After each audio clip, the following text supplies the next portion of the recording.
Acontece que muitas vezes, nas famílias em que a gente é criado, ou na sociedade, na cultura que nós somos criados, nós temos restrições muito grandes a essa liberdade de escolha. Nós vemos isso o tempo inteiro. Olha as mulheres, coitadas, nos países muçulmanos, como é que são tratadas, né?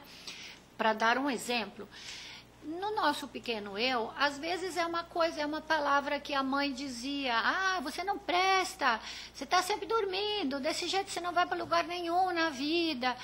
Aí a coitadinha da criatura cresce com aquele negócio no inconsciente dela. A psique guardou essa informação como sendo verdadeira. Quando ela cresce, ela vai trabalhar, coitadinha, ela vai para a escola, ela vai trabalhar, mas sempre com aquele negócio ficou lá na cabeça, ela nem lembra, ela não lembra, mas está guardado na cabeça dela. E aí o que acontece?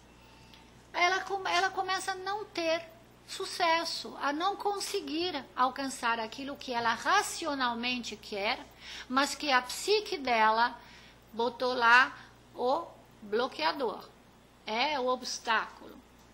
Não, você não vai, desse jeito você não vai longe, desse jeito você não vai conseguir sucesso. Imagina, quantas pessoas às vezes dizem: nossa, eu consegui alcançar o sucesso nessa profissão, apesar do meu pai não querer que eu me formasse nisso, ele queria que eu fosse médico e eu fui ser cantor.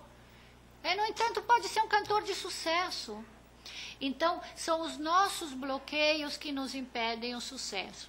E a técnica de EFT é uma técnica muito fácil, gente. Numa consulta vocês aprendem, não é uma coisa assim que você precisa ir meses, que nem você vai no psicólogo. Não precisa disso. Você vai fazer uma consulta, você aprende a técnica, você vai aplicá-la para se libertar desses bloqueios. E aí você vai aprender também a aceitar o sucesso, a aceitar a prosperidade, a dizer para você mesmo: sim, eu mereço isso. O cosmos vai me dar isso. Só que ele vai te dar em troca de alguma coisa, tá? Não esqueça disso. Nada é de graça. Então, Paloma, penso que é verdade.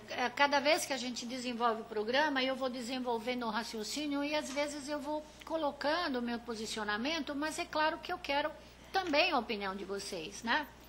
Tem uma outra menina aqui, chama Nayane. Olha que nome bonito. Olá. É com enorme prazer que participo do seu programa. Você acredita que o nome influencia a personalidade das pessoas? Ah, eu sou de Montes Claros. Montes Claros é Minas Gerais, né? Mineira. Muito bem. Nayane, o nome influencia sim as pessoas. Aí eu vou te explicar por quê. Eu não faço numerologia, apesar que eu já estudei numerologia, mas não sou numerólogo. Quando você fala uma coisa, você está verbalizando algo, você está jogando no ar uma energia inerente àquele som, né? A gente lê na Bíblia que Deus se fez carne através do verbo. Isso quer dizer o quê? Que Deus materializa as coisas através do verbo. O verbo é energia e é vibração.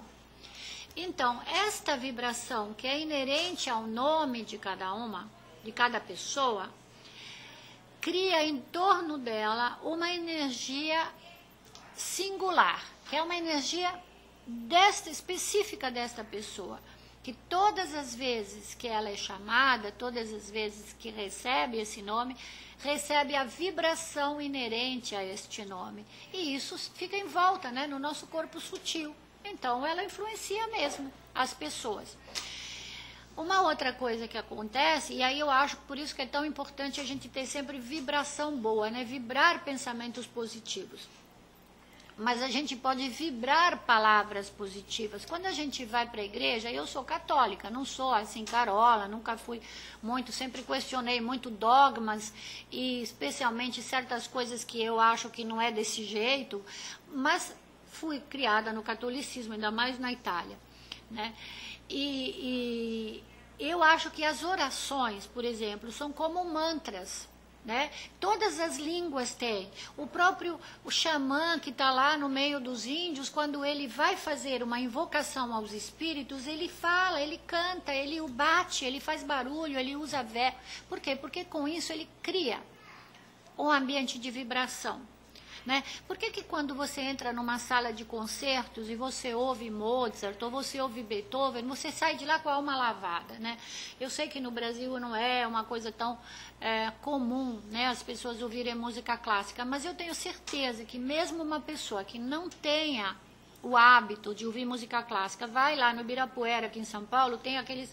Aliás, faz tempo que não tem, né, os programas ao ar livre. Acho que o Kassab tirou o dinheiro aí, a verba. Ele não é muito culto, não. Acho que não deve ser. Porque se ele fosse, ele dava mais verba para a cultura. Então, você vai lá e você tem os concertos ao ar livre, né? Agora tem um auditório, que antes era aberto na Praça da Paz, agora é tudo pago. Bom... Então, o pessoal sentava lá e via as grandes orquestras chegarem em São Paulo. Gente, mesmo que você não tenha cultura musical, aquilo é música bonita, ela é música harmoniosa, é música que mexe com a tua vibração. Isso quer dizer que ela reverbera energia positiva. Compensação, você vai em bailes ou em lugares onde tem muita barulheira, onde as coisas são dissonantes, os sons são agressivos. O que isso cria nos jovens que vão nesses bailes? Só pode gerar agressividade, né?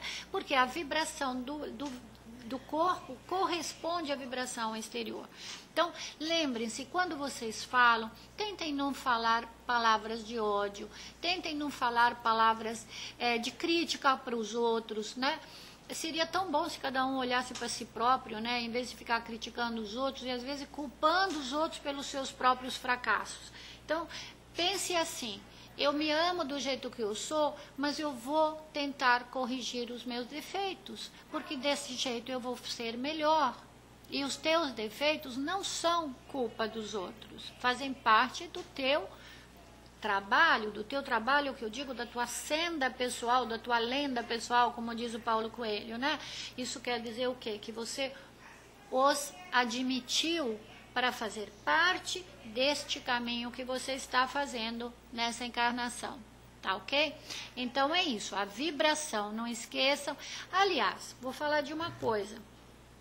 Talvez até a gente fale disso nos próximos programas, sobre as 7 leis herméticas, né? As leis herméticas, uma das leis herméticas é a lei da vibração. Tudo vibra. Vibra em diferentes... como é que eu diria, em gamas diferentes de ondas, né? Nós temos pequenas vibrações. Vocês sabem, por exemplo, que os animais ouvem vibrações que o nosso ouvido humano não ouve, né?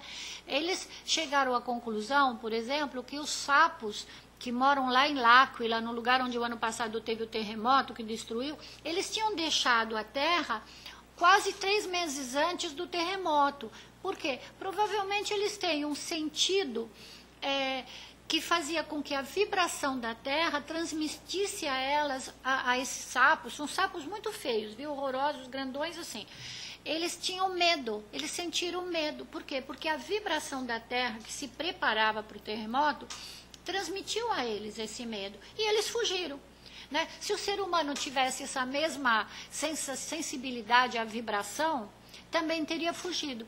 Só que nós não temos mais, né?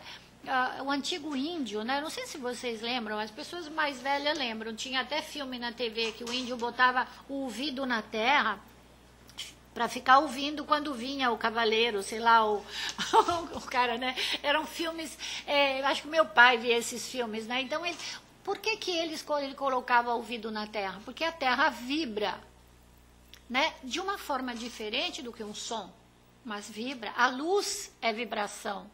Então, a nossa palavra vibra e nós geramos coisas. Quando a gente verbaliza coisas negativas, nós atraímos coisas negativas, né? Nós vamos falar um pouquinho disso também.